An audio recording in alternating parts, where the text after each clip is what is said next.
I love the smell of Tula ammo in the morning. Hello, 45 Ammo Charlie Papa channel, and today I'm with the Gold Gunsmith again, and I'm bringing you up to the Krag Jorgensen U.S. Springfield rifle. I was at my local gun store a couple weeks ago, and I brought this to you, and I kind of gave you my first impressions review, but hadn't gone out and shot it yet. But got out and shot it, and I'm really enjoying this rifle. I was just in the shop, kind of looking around, see if they had anything. I really wasn't planning on buying anything, and this just kicked me in the butt and said, "Hey, yeah, come, come on." So you got a good price on it. Yeah, I got a great price on it, so that always helps. So I went ahead and picked it up, and after shooting it, I got to thinking. I've watched kind of the history of the rifle, and I've researched a little bit of that. But how did the U.S. come to this rifle? We were coming from a breech loading Trapdoor Springfield to all of a sudden 5-shot +1 repeater bolt action. Yeah, well, before we start, I wanted to say season's greetings to everyone from Nakatomi Plaza. Nakatomi Plaza, yeah. Okay, so season's greetings. See, Christmas in July. I didn't say Christmas, I said seasons. Seasons. It's 4th of July. 4th of July, yeah. So, okay. yeah, I mean, has Hans Gruber fallen from Plaza? Not yet. Well, it's not Christmas. Not Christmas. Okay, so I got that shirt from the kids and just had to wear it. Anyway, yeah, when you get a great buy on a gun, even though it's not a true collector's item because it's been altered. But as I look out there in the marketplace, what I see is what's really rare when we talk about, I shouldn't say rare, but it's really scarcer when we talk about Krag's, are full-length infantry rifles. Yeah. It looks like everybody and their brother that ever got their hand on a Kraig owned a hacksaw. Yeah, including many of the retailers that were selling them. Yeah, and the NRA. Yeah, the NRA was sporterizing them. Yeah, I mean, you talk about a spike in sporterizing military rifles. That didn't just happen after World War I and II. And after I shot this, I realized why sportsmen love the Krag. I mean, it'll take down just about any North American animal. Well, until you get to the big bears. Yeah, until you get to the real big thing. And maybe elk or something would be stretching it, but it's good shooting. It's a wonderful action. It's smooth. There's not enough O's in smooth. Yeah.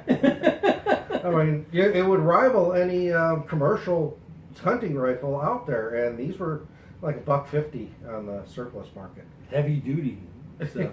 But what amazes me more than arriving at the Kraig, which is kind of a strange story in itself, but the length of time they hung on to the Trapdoor and all of the other repeaters and everything that were out there and offered to them. I mean, there were a number of them. Europe was in an arms race.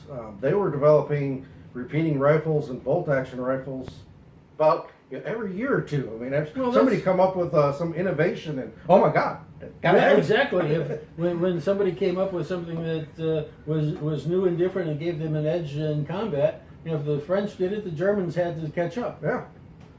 You got the Dreza needle gun was kind of the grandfather of all the bolt actions, and that was 1830s. Yeah. Breech loading. There's always such a lag in time before a really innovative gun is recognized. Before the military recognizes something like a bolt action. But I think there were several hundred different guns that were presented in the U.S., including the Burgess and several others that they looked at and the rifle board loved and said, yes, boy, this is going to be our next rifle, and send it out to the troops. And the troops said, no, don't like it. Don't like it. And why didn't they like it? Well, they were used to the Trapdoor Springfield. Let's go back to the Trapdoor Springfield a little bit. After the Civil War, we realized that breech loading cartridge guns were the way to go. And we had 1 million of these muzzle loading rifles. Well, yeah, because this is basically an Ellen conversion of the 1861 and 1863 rifled musket. And they had a 1.1 million troops under arms in the Union during the Civil War, and after the Civil War they cut the Army down to 27,000. You think about it. They got 1.1 million muzzle-loading Rifles. muskets, sitting there in the warehouse, and 27,000 troops to arm. I know they looked at the Peabody, but it was expensive. Yeah. We just fought a civil war. We didn't have a whole lot of Well, money. the Congress cut the budgets and cut the army to 27,000 troops. 27. If you're gonna issue these to troops, 27,000 guys are gonna have to wear out a lot of trapdoors before they use up 1.1 million. Yeah. And this became a frontier rifle. We didn't. The rifle of the Indian Wars, really. Yeah, this rifle of the Indian Wars. Just ask really Custer. We didn't fight any other serious battles until 1886. No, Spanish-American War. Yeah. Spanish-American War. And that's when 1898. Yeah. Yes. And that's when they discovered that those damn Mausers that the Spaniards were sitting on the top of the hill using. Yeah, and a design which they passed up for this one. Yes, but I'll talk to you about that. Exactly. In a minute. They didn't want no lousy German Mauser. They picked a great Norwegian Krag. Yeah. But that is down the line. So yeah, they were, they came up with the Trapdoor Springfield. It was what they called the Allen conversion, and they just converted the muzzle-loading muskets to breech-loading cartridge guns. And they weren't the only ones doing that. No, England had done that. Yeah, England with the Snyder, they took the 1853 the 1853 musket and did the Snyder conversion. And it was the same thing. They just converted a rifled musket to a single-shot breech loader. Yeah, and that was a very economic way at that time to use up the inventory you've got. And the French had the tabatiere. I don't know exactly how that's pronounced. I don't speak French. Well, I do, but not that kind of French. Not formal French. I only speak informal French. So, yeah, but I mean, the Russians did it. I think the Danes did it. There was the monkey tail. There was the Wurndl. What was that? Austrian? I think that was Austrian. So a lot of the militaries did the same thing right at the same time. They just switched to black powder cartridge guns, and that was conversions the future. And conversions from their original and as Europe kind of progressed, every little innovation there, like we said, they were, oh my God, I gotta have this. Well, yes, that's a new little girl with a curl. I mean, I gotta have. Well, it's not only that. It's not only that, but the Germans and the French every few years decided to fight over the border. Yeah. And if the Germans came up with something the French didn't have, oh my God, we got to catch up, because the next time they come over the border, they may take it and keep it. Yeah. So yeah, it was. They were in constant conflict, and in a constant, as you said, they were in a constant arms race.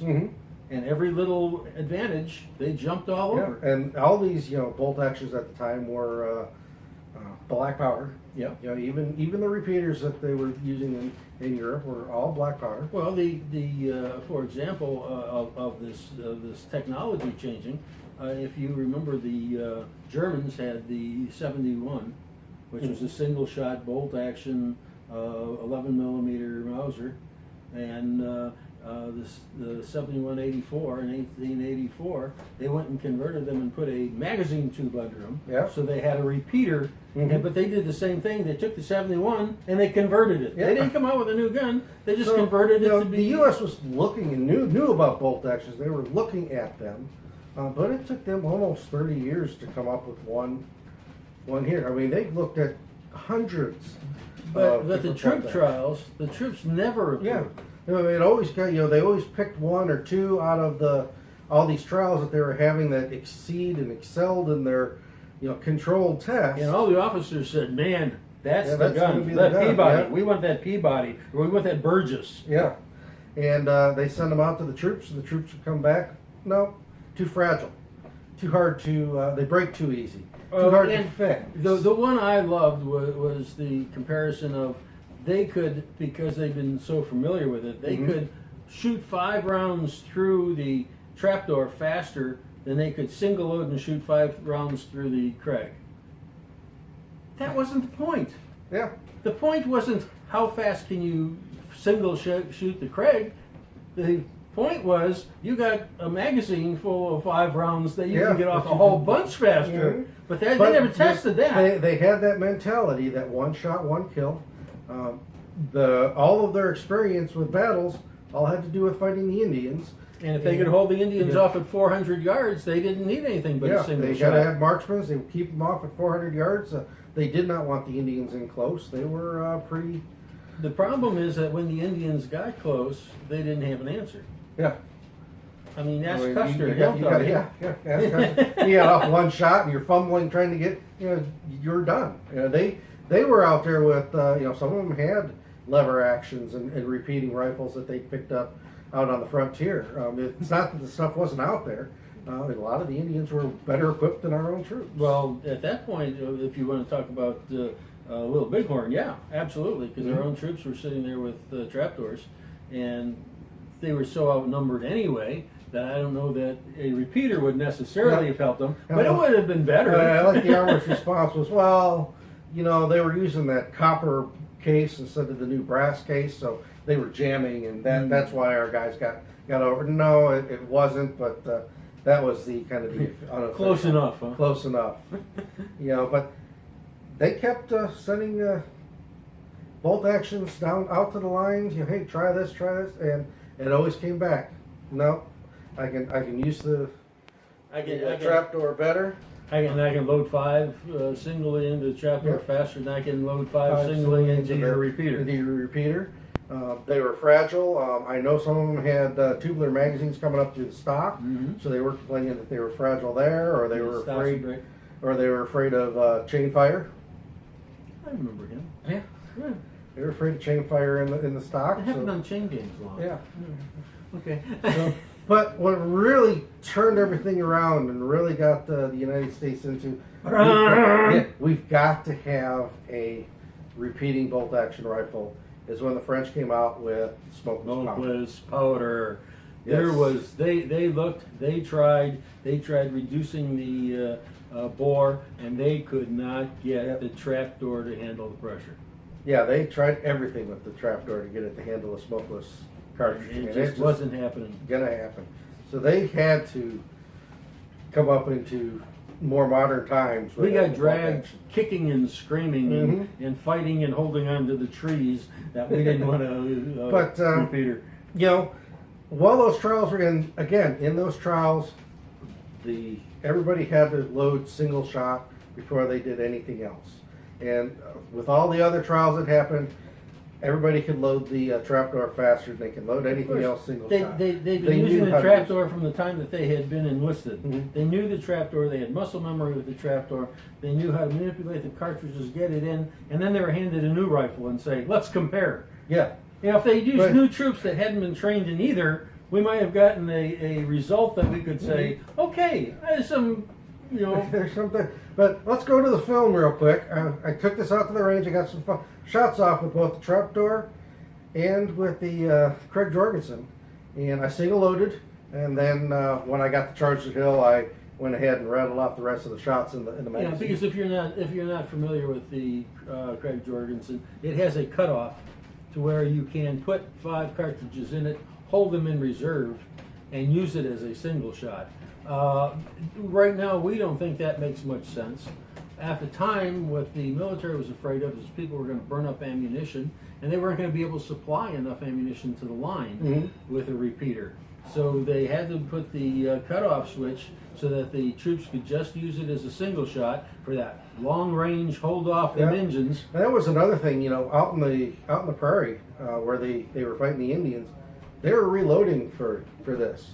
And that's a tapered cartridge, but relatively easy to reload with very simple tools. Well, yeah, you put in a primer, pour it to where the base of the bullet's going to be full of black powder, and jam a bullet on top of it, and you're go. And you don't have to worry about it feeding through an action. Yeah, with bottleneck cartridges, when they started looking at those, that was one of the complaints: is I can't reload it. They're not the reloads are not reliable. Yeah, the on the frontier, the soldiers honestly didn't expect or didn't feel that the Army was going to keep them supplied with enough cartridges for them to do their jobs, so they were actually reloading for their own benefit. Yeah, I mean, your supply chains could be a month out. Yeah. I mean, if I'm out of ammo a week in, Well, just I'm going to go hungry. just- The Indians are going to come. It's not going to be a good thing. Don't worry, we'll negotiate.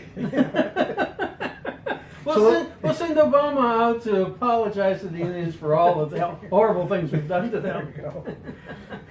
All right, well, let's go out to the range and take a look at me side by side with both of these. I'm going to shoot the Trapdoor first, then we'll shoot the Krag Jorgensen, and I'll come back with my impressions of how it went. He's gonna like it. Yeah. Okay, let's go out to the range.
Oh, I think I like that. I like that workout. I do, man. I certainly think it works. That's something I definitely plan on looking for. Like, well, basically, you put the red dot on the trigger.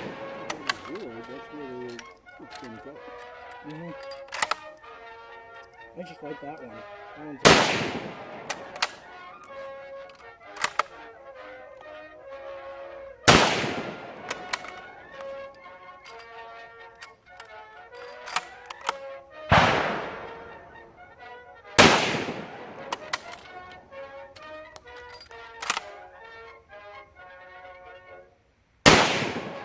Charge the hill!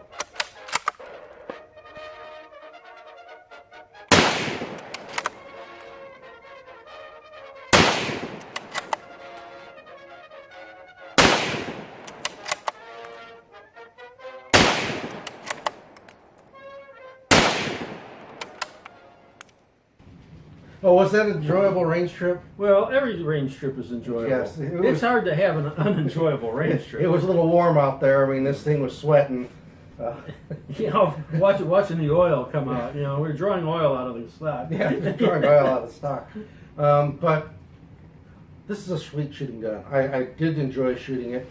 Got a little bit of a kick. I know your reloads are not full house charges. They are, I believe, 60 grains 60 grains instead of 70. Yeah. Mainly because in the new cases, they don't. It's impossible to put 70 grains in a modern In a modern 45-70 case. The old cases were balloon head and had Mhm. more volume, but what you were shooting was 60 grains of 2F. Yep. For For me, me- also a 310 grain bullet. For which me, is much not lighter. having handled a trapdoor before, it was easy to load, but kind of fumbly. I was a little slow at it. I'm sure that with practice you could get better. Well, that was my point about if they had used troops that hadn't been trained in either, and you were the perfect example. Mhm. You had never shot a trapdoor before, No. and you had never shot a Kraig before. No.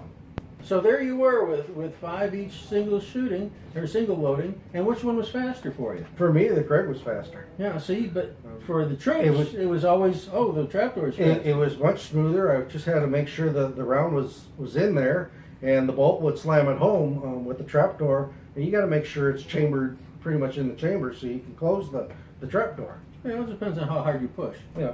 Yeah, you could jump up and down on the trapdoor. Well, I couldn't just throw it in the chamber and No. close the trapdoor. Yeah. You've got to get it in there Pretty enough so that the door will push it the rest of the way Right. in. So with this, it was a lot faster for me to load. Felt a lot smoother. I still like this rifle. It's such a sweetheart.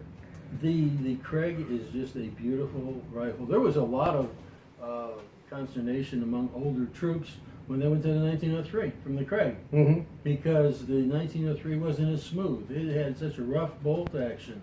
The older troops really complained that they went from a precision machine to a piece of garbage. And these are a precision machine. This would be almost like if you let your marksman and stuff pick a rifle for you. Well, but it did pass field trials. You didn't have to worry about losing a magazine. well, no, and of course this was before the age of the stripper clip, and before the age of the detachable magazine. They looked at the top 5 rifles that they looked at the end of the trials. There was like 120 different rifles that they looked at right in that area, and this came out on top, the Krag Jorgensen. No, you're supposed to go from 5 on up. 5 on up. Well, they looked at the Mauser. They looked at the no Mauser. and they're terrible rifle by Mauser. I know that in a year later it came out with 1903 or 19. Yeah. You're talking about 1903 Springfield? Yeah. No. 1893. 1892 is when they adopted this. Right. 1893 is when Mauser first came out with the stripper clip.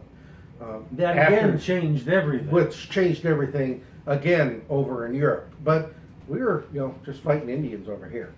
We weren't dealing with that until they came to Cuba, and then we got into that Spanish-American War and learned that the stripper clip was an advantage, and the higher velocity bullet. And those Mauser rifles they didn't want. Yeah, the Mauser rifles they didn't want.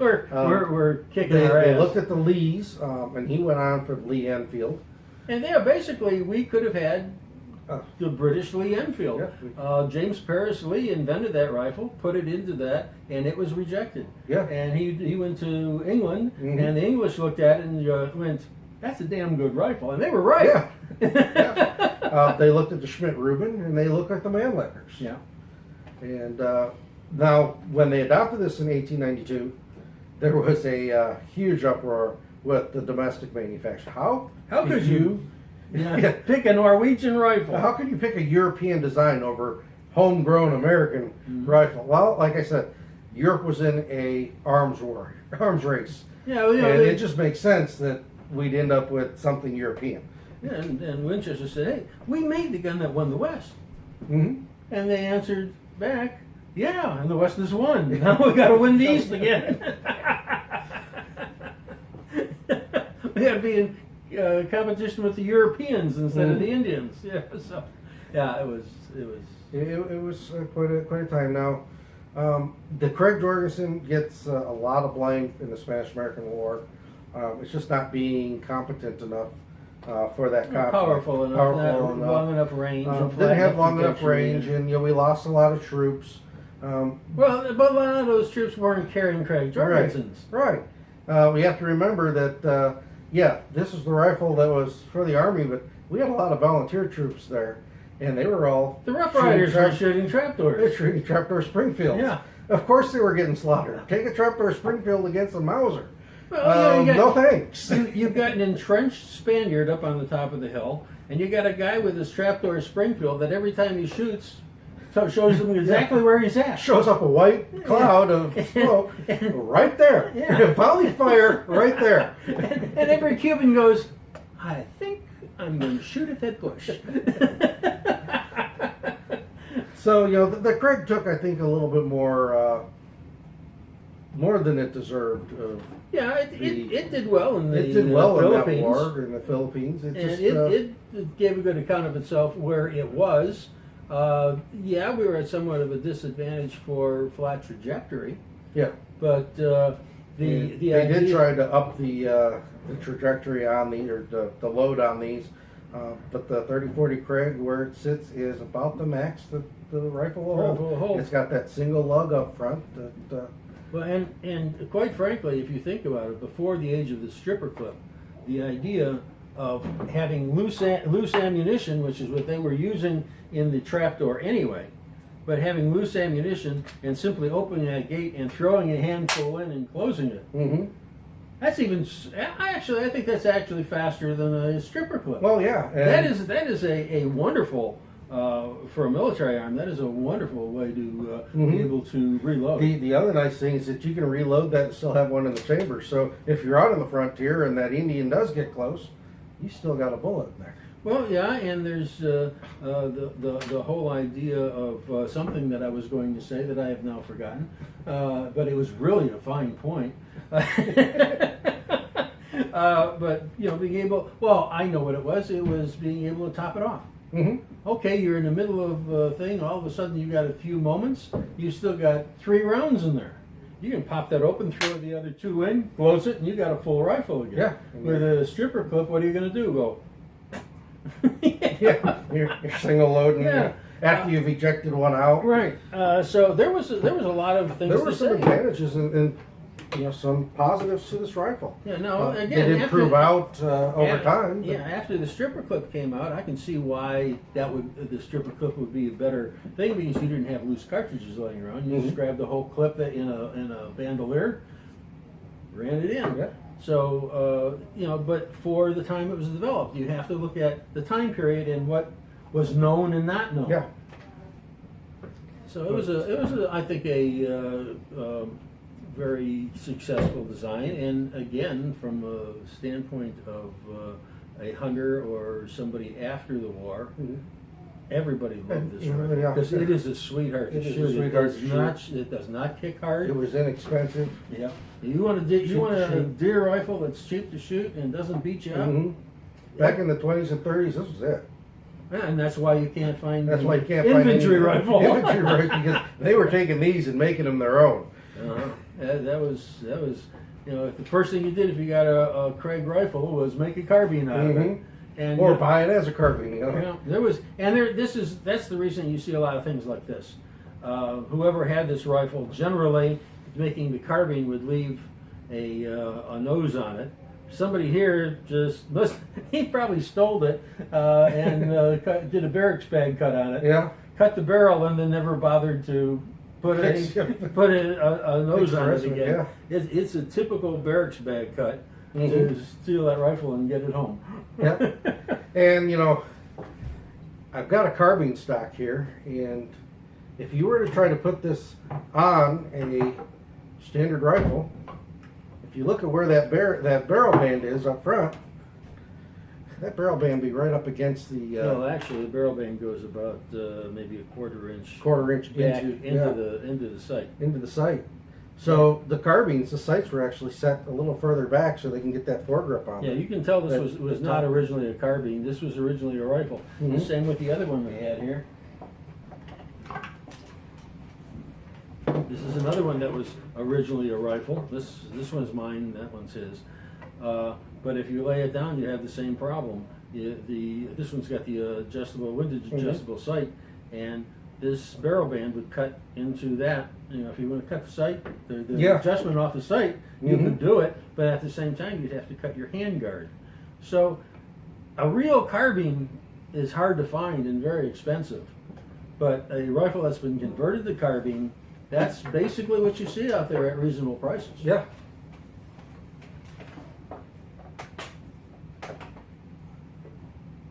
But a lot of this is research we've done. A lot of this is just stuff that looking at the research just makes sense. Yeah. As to why this came about, why we picked this rifle. It's interesting to look at it and put yourself in that time period and realize that this cartridge dump before the age of the magazine or the stripper clip was ingenious. It was an ingenious solution to topping your rifle off or reloading your rifle with loose ammunition quickly. Yeah. Better than the sticking them in one at a time by hand. One at a time by hand, or having to open a tube up and dropping more in. I mean, this was quick. It was easy, and as I said, when they went to the 1903, some of the older troops really didn't like the 1903 compared to this. They trained on this, and they were so it was the same thing. The 1903 faced the same thing with this that this faced with the Trapdoor. The old troops like the old Like guns. the old gun. That's what we that trained gun on. that gun saved my life when the Comanches attacked. Yeah. And I'll be darned if I'm going to get one of the newfangled repeaters.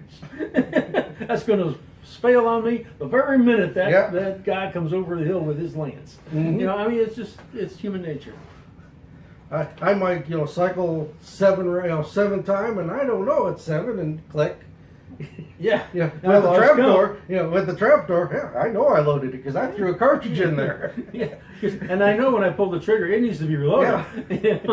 Yeah, it's just typical human nature for you to prefer something that you're used to. Mm-hmm. And it was just kind of funny. I thought that the ordnance department would go out and send it to the troops that were trained in the trapdoor and expect them to come up with the same conclusion they came up with at their desk. Yep. And it was also interesting that when they brought them in, the first thing they told them is that they had to single load the new rifles, and that was one of the tests. Mm-hmm.